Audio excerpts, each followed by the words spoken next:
কয়েকবারের বাংলাদেশের প্রধানমন্ত্রী, সকল প্রধানমন্ত্রী বেগম খালেদা জিয়া তার সুস্থতা কামনা করছি। পাশাপাশি আমাদের তারুণ্যের অহংকার, তারুণ্যের প্রতীক, তারুণ্যের জয় জয় ধ্বনি আমাদের তারেক জিয়া সুস্থ সুন্দরভাবে আগামী কয়েকদিনের মধ্যে দেশে ফিরে আসুক, বিএনপির হাল ধরুক, এই প্রত্যাশা রেখেই আমার দুটো কথা শ্রমিক দলের উদ্দেশ্যে আমি যে কথাটা বলতে চাই। আমি কিন্তু ব্যক্তিগতভাবে একটু ক্লিন ইমেজের রাজনীতিকে পছন্দ করি। আমি শুধু না, আমাদের যে বিএনপি আছে, বিএনপির যে শাখা সংগঠনগুলো আছে, এই সংগঠনগুলোর অনেকেই ক্লিন ইমেজ, পরিষ্কার মানে রাজনীতি, যাদের মধ্যে স্বচ্ছতা আছে, জবাবদিহিতা আছে।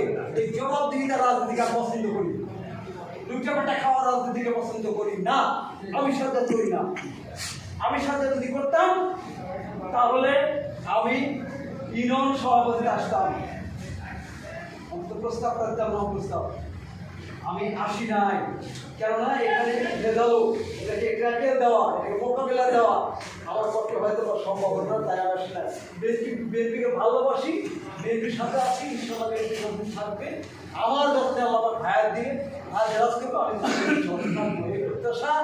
আর পাশাপাশি যে কমিটির আজকে শ্রমিক দলের যে কমিটি, আহ্বায়ক কমিটি, যে ফলাফল ইউনিয়ন কমিটির যে ফলাফল আজকে ঘোষণা হতে যাচ্ছে, আমি তাদের কাছে প্রত্যাশা রাখবো, আশা রাখবো, আমার আশাবাদ এবং আমাদের অনেকেরই আশাবাদ যারা স্বচ্ছ ধারা রাজনীতি করে, আমাদের ভিতরে যারা স্বচ্ছ ধারা ক্লিনিমেজ রাজনীতি করে, তাদের মধ্যে আশাবাদ এটাই যে আমরা তাদেরকে যেন জবাবদিহিতার মধ্যে আনতে পারি, স্বচ্ছ সুন্দরভাবে আগামী প্রজন্মকে তারা সামনে এগিয়ে নিয়ে যাক, এই প্রত্যাশা রেখে সবার সুস্বাস্থ্য কামনা করে, আমার বিএনপির আগামী ভবিষ্যৎ কামনা করে আমি আমার সংক্ষিপ্ত বক্তব্যের এখানেই সমাপ্তি ঘোষণা করছি।